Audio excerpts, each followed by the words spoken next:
On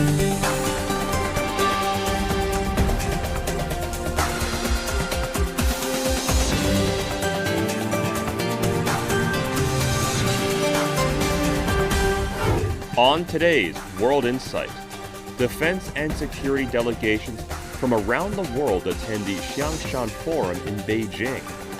CGTN hosts a seminar for young military officers and scholars regarding international security at the Crossroads.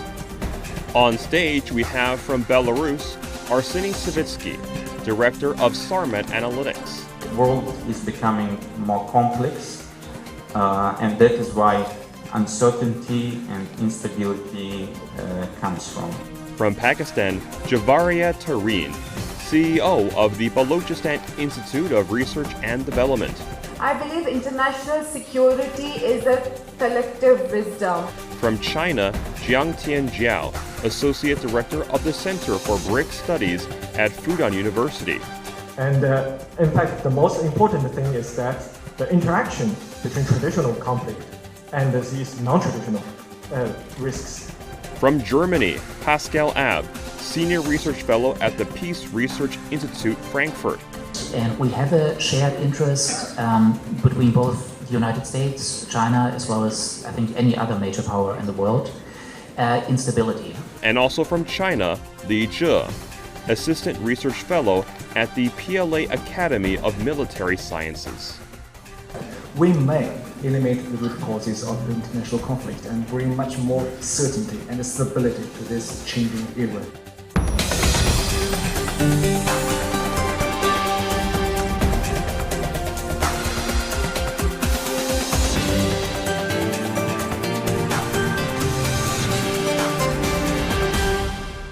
What do you think is going on in terms of international security situation? I believe international security is a collective wisdom because now we are no more living in just, it's a global world. So in a global world, like wherever the situation is bad, be it in Pakistan or in Iran or in Afghanistan, it's a collective reflection of our world where we want that our children, our people should be safe enough. There should not be any discrimination between any country. In fact, we should all have all the rights to live in a secure environment. So I believe that dialogues are important. With dialogues, it's very important that how we engage ourselves with the enemy. And we should not have any enemies. Our history is full with wars, killing.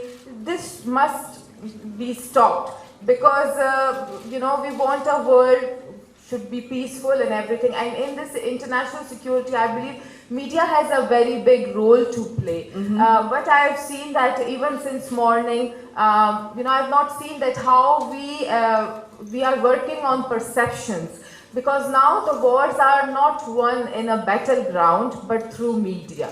So what we could see even now in Israel and Palestine conflict, you could see that the Western media is reporting different things, and the local media in Palestine is giving a different happening.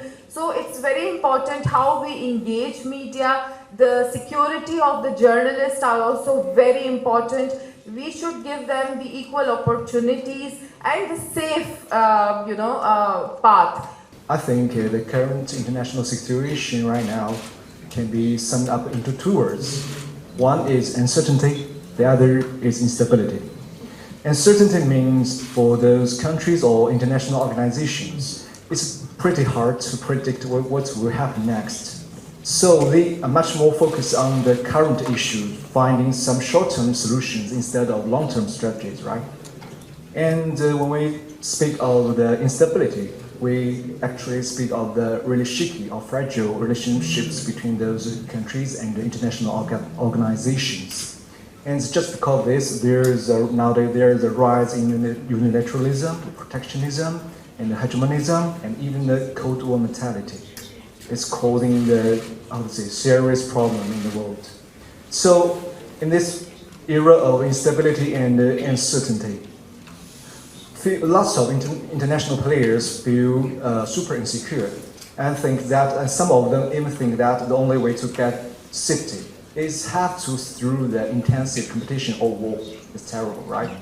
So there are lots of security issues around the world right now. There are lots of competition among major powers in the traditional field, and some even starting to show some signs of arms race or bloc confrontation. And we still have some regional issues, just like mentioned, the Ukraine crisis, the Palestinian-Israeli conflicts, etc. And don't forget those emerging technologies we are dealing with, the space, cyber, artificial intelligence. They are causing much more serious problem right now. And we've still got terrorism, climate change, food security, energy security. We haven't dealt with. They're still posing some threats. So basically, we actually at the crossroads once again in the history. It's important to decide whether we want peace or war, and the confrontation or cooperation. That's all. My first background is in philosophy and social sciences, and my second background is artillery. So I'm a military officer in reserve, and when I was a student, I was trying to speculate about how to combine these two perspectives, the philosophical and the military one. That is why I was interested in such phenomenon as a war in the history of mankind. And a lot of social anthropologists,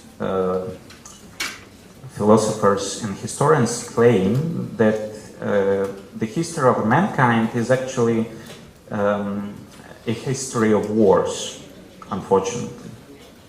And from this perspective, from my understanding, the international security architecture or system is aimed either to prevent this war to happen or at least to manage them, that they don't escalate to the world wars that lead to the damage and devastating of the human civilization.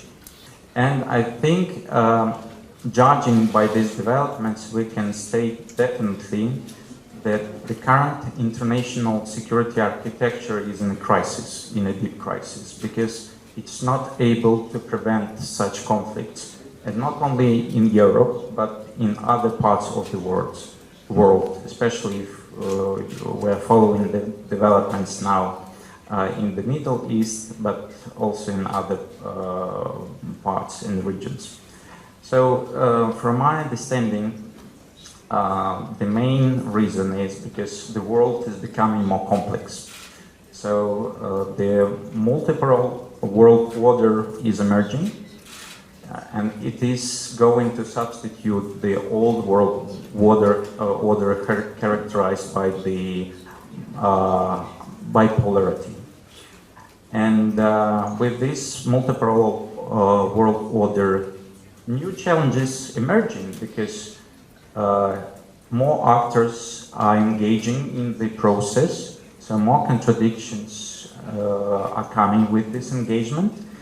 And unfortunately, the current international security architecture is not able to manage these contradictions in the peace way. So it leads to such conflicts like now in Europe, in the Middle East. And now we are at the crossroads. So what should we do with this old world order characterized by the domination of bipolarity? So whether we should to help this world order to survive or to help it to be damaged. So this is my philosophical question. I will try to develop my thoughts a little bit later when we'll come to more practical point of view, but the key point that world is becoming more complex, and that is why uncertainty and instability comes from.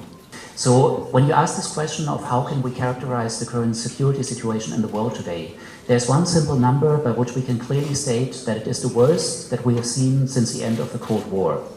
And that is a number which we use in peace research, so-called battle deaths per year. So the number of human lives that are lost in violent conflict every year, and that number has just spiked way up in 2022 and continuing into 2023. Interstate war is the, I think, biggest danger that you can see in the world today. So we were used to the interstate war becoming a relatively rare phenomenon. The predominant kind of violent conflicts that you have seen since the end of the Cold War, and which was also the primary focus for conflict resolution, were actually intra-state wars, so civil wars. But an interstate war is far more destructive. A nation state can afford to raise a huge army and equip it with very, very destructive weaponry. And this is something which most civil war parties simply cannot do. So when you ask what has caused the sudden deterioration in the security situation in the world, this resurgence of interstate war, I think, should be our primary concern. I think my colleagues just provided very excellent remarks. I will not repeat that, so I will keep my comments very short. The first point, I want to remind everyone that great powers, they have special responsibility in protecting the security and the peace of the world. So we need to bear this in our mind. And at the same time, we need to ask, we need to consider about the concern of the global south, or maybe we should call them global majority. So none of these countries, I think, they want another Cold War or a further divided world. So this is my first point. And second point, in fact, we are facing serious risks of like nuclear war. And at the same time, we also face the challenges, uncertainties brought by emerging technologies like cyber and also AI. And in fact, the most important thing is that the interaction between traditional conflict and these non-traditional risks. So it is very important for us to find the solutions. And finally, for all of these various risks, I think no country can stand alone. So that's why we need to work together. And that's why I think China proposed the Global Security Initiative. And I think we can talk about this later. Thank you.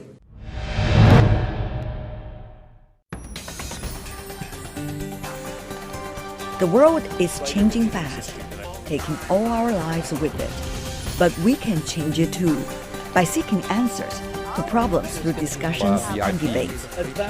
On World Insight, I ask direct questions to real people in the know, seek genuine answers, but respect diverse perspectives.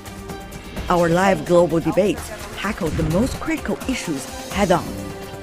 World Insight with Tian Wei go beyond the headlines.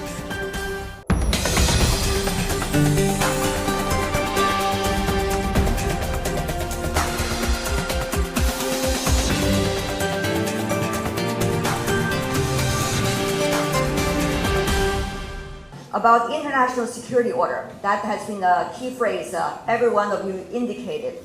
So what kinds of update that needs to be done urgently, given that we have already multiple conflicts, major conflicts going on, for example, and also some of the conflicts going on in the global south, for example, on the African continent and other areas.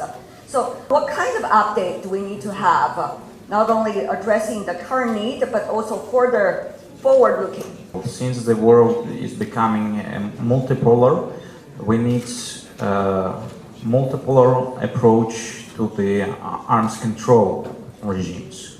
So the main problem is that we are hostages of this Cold War heritage when the all arms control regimes were negotiated by the USSR and the United States. And yes, so it reflected the reality of this epoch. So the reality of bipolar world, but now not only great powers are competing to each other, but the role of smaller and medium states is increasing on the international arena. With the emerging technologies, they are gaining more power and influence, and they would like to participate in the discussion as well. Give me some examples if you can. So one of the examples is that we need to broaden the framework of arms control negotiations between Russia and United States by adding other great powers and emerging powers. So let's discuss all these collapsed frameworks like INF Treaty in broader framework between the US, China, Russia, France, United Kingdom. So, and I think the permanent five, due to its special position, because all of them possess nuclear arsenals, but they take a special role as a permanent members of the Security Council of the United Nations. So they have to give the example. So they should start, or at least to take some first steps. Giving example some of the latest conflicts and potential conflicts, how do you think the international security order can be further updated from your perspective? From my perspective, I think maybe we could learn from history. When we back the 110 years ago, we all know what happened. At that time, between countries, there is no communication. There's no way to communicate with each other. There's no, the platforms for each country to express themselves. So they do not know what happened outside. So misunderstood, mistrust just happened. So back to now, I think maybe we can offer you some measures. I think that recent years, our country, China, have promoted some initiatives, just like BRI, Belt and Road Initiative, Global Security Initiative, etc. The aim is to share views, is to offering the platforms, is to establish the mechanism to working together. I think it's important. To sum up, I think the most important thing to deal with all these regional issues is to multilateralism, negotiation. I think communicate is the most important thing. The new technologies and also so-called non-traditional security threats, they are becoming major security threats today as a result of wonderful development of technologies. So how are we going to see these relations intertwined with the traditional security threats? What might be the ways that we can deal with the challenges that you mentioned earlier? How do you see that with the complicated international order that we are seeing today, these important and new emerging possibilities can be worked on? So I think this year we all know that with the emergence of ChatGPT, so now everybody is crazy about AI's application, and we believe that AI will lead a new round of maybe economic industrial revolution. So it is very important to our development. But at the same time, I want to also remind everyone that in fact we know very little about AI's, especially AI's military application. It will bring a lot of unpredictable outcomes, uncertainties, because of the black box of the algorithms, and maybe because of the contamination of the data set. So it will be a very dangerous point, especially when the interaction between AI's military application and, for example, the traditional the nuclear command and control system. So it will be very, very important for us, for experts, for scholars, to have good channels to communicate with each other and to find the channels to have build some hotlines and confidence building measures. But in fact, I think now we lack these kind of channels and communication mechanisms. So I think why maybe the Xiangshan Forum, yes, they are providing this kind of discussion platform for us. So I think it is very important for us to keep this kind of dialogue. I read also earlier there's a global AI initiative that China brought up. I haven't gone into details yet, so maybe you can help us to understand exactly what is the real essence of this, once again, initiative? Well, I think the most important concept is how to make AI, or the good governance of AI, which is I think is the key concept of the initiative. And I think it is China's philosophy to have the balance of development and the security. So we need to promote the development of AI's application, but at the same time, we need to consider about the security outcomes and how to promote, how to create new, innovative governance system to help us deal with the challenge brought by AI. So if we could, very briefly, everybody have 2 minutes, talk not only from my perspective, maybe from the others that I just heard. What can I say? What do I want to say? It's not have to be your national plan, you know, because we're not there to design a national plan, our generation yet. But I think maybe some thoughtful, considerate proposals or suggestions. I believe listening is very important. The communication, that must go on. If we don't communicate, because you know, at the end of the day, even if we call someone enemy, you know, they have families, they have countries, they have sympathies, and they love their countries.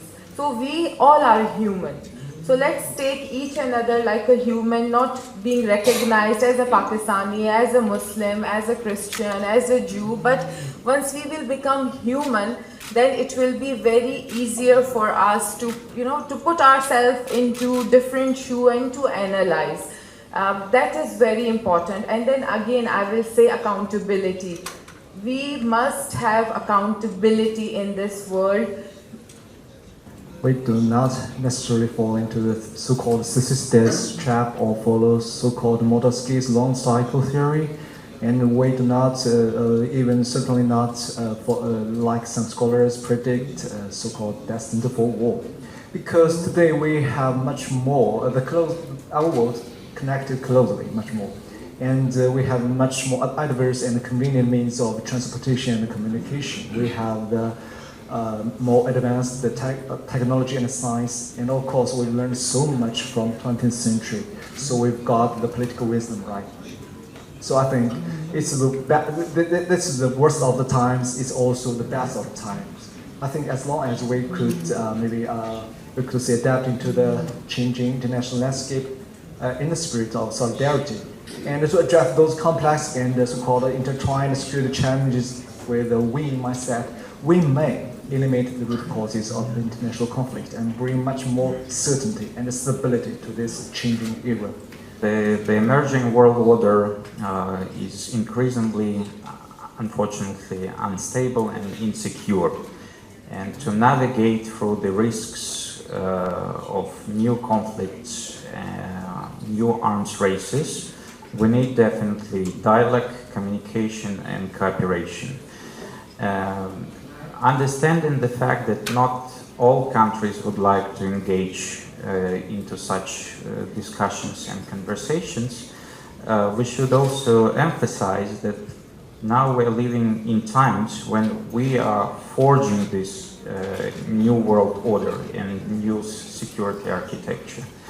And that is why I'm fully supporting the idea that the major great powers like United States and China, other members of P5 that would like to continue these discussions should lead the conversation now. So at least in one dimension, I think the situation is fundamentally different. And we have a shared interest between both the United States, China, as well as, I think, any other major power in the world, in stability.